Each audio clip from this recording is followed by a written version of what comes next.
નમસ્કાર દર્શક મિત્રો, થોડાક સમય પહેલા ગુજરાતના કેટલાક વિસ્તારોમાં છૂટા છવાયા ઝાપટા નોંધાયા હતા.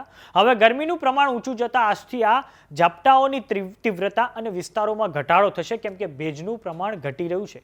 તો આજે એટલે કે 6 તારીખે આપણે સમજીશું કે વિન્ડી મોડલની મદદથી અને હવામાન ખાતાની મદદથી આજે અને આવનારા સમયમાં વરસાદની સ્થિતિ શું રહેશે.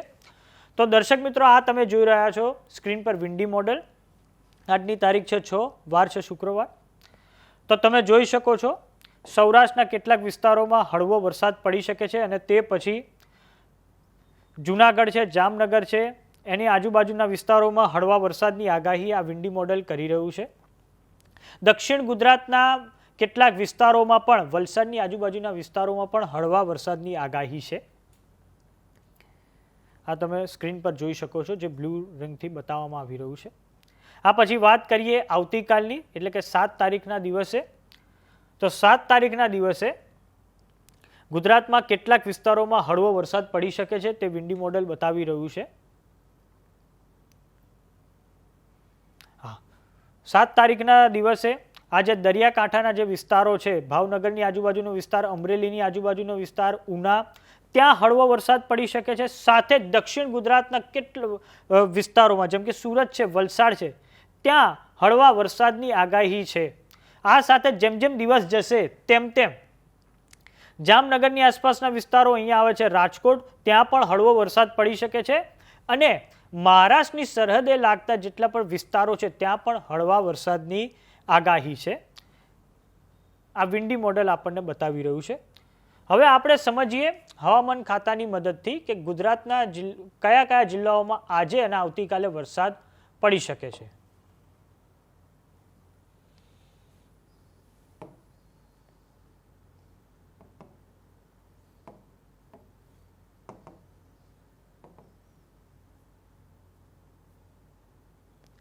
તો આ તમે સ્ક્રીન પર જોઈ શકો છો, હવામાન ખાતાની આગાહી છે.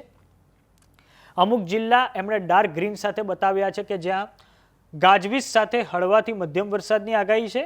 જ્યારે આજે લાઇટ ગ્રીનમાં જેમ એમણે જે વિસ્તાર બતાવ્યો છે ત્યાં છૂટાછવાયા સ્થળોએ ગાજવીજ સાથે હળવાથી મધ્યમ વરસાદની આગાહી હવામાન ખાતાએ કરેલી છે. તો 6 તારીખના દિવસે, આજના દિવસે રાજકોટ, જૂનાગઢ, ગીર સોમનાથ, દીવ, અમરેલી, ભાવનગર, બોટાદમાં, સૌરાષ્ટ્રના આટલા વિસ્તારોમાં હળવાથી મધ્યમ છૂટાછવાયા સ્થળોએ વરસાદ પડી શકે છે. આ પછી અમદાવાદ છે, મહેસાણા છે, ગાંધીનગર, સાબરકાંઠા, અરવલ્લી, મહીસાગર, પંચમહાલ, દાહોદ, ખેડા, આણંદમાં પણ છૂટાછવાયા સ્થળોએ વરસાદની આગાહી કરેલી છે. પરંતુ દક્ષિણ ગુજરાતમાં, તમારે દક્ષિણ ગુજરાતના કોઈ પણ શહેરમાં જવાનું હોય, કામ પતાવવાનું હોય તો જોઈને જજો.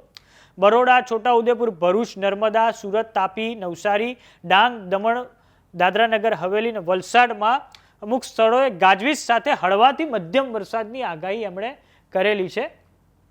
તો આ છે 6 તારીખની આગાહી. પછી વાત કરીએ કે આવતીકાલે, એટલે કે 7 તારીખના દિવસે હવામાન ખાતાએ શું કહ્યું છે. તો 7 તારીખના દિવસે એમણે સૌરાષ્ટ્ર છે, દક્ષિણ ગુજરાત છે અને મધ્ય ગુજરાતના કેટલાક વિસ્તારોમાં છૂટાછવાયા સ્થળોએ ગાજવીજ સાથે હળવાથી મધ્યમ વરસાદની આગાહી કરેલી છે.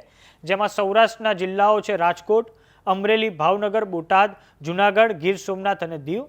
આ પછી મધ્ય ગુજરાતના કેટલાક વિસ્તારો આવે છે, જેમ કે પંચમહાલ, દાહોદ, ખેડા, આણંદ, અરવલ્લી, મહીસાગર. દક્ષિણ ગુજરાતના વિસ્તારો જેમ કે બરોડા, છોટાઉદેપુર, ભરૂચ, નર્મદા, સુરત, તાપી, ડાંગ, નવસારી, વલસાડ, દમણ અને દાદરાનગર હવેલીમાં છૂટાછવાયા સ્થળોએ ગાજવીજ સાથે હળવાથી મધ્યમ વરસાદની આગાહી આ હવામાન ખાતાએ કરેલી છે. તો તમારા ત્યાં વાતાવરણ કેવું છે અમને કોમેન્ટ બોક્સમાં લખીને જરૂર જણાવો. નમસ્કાર.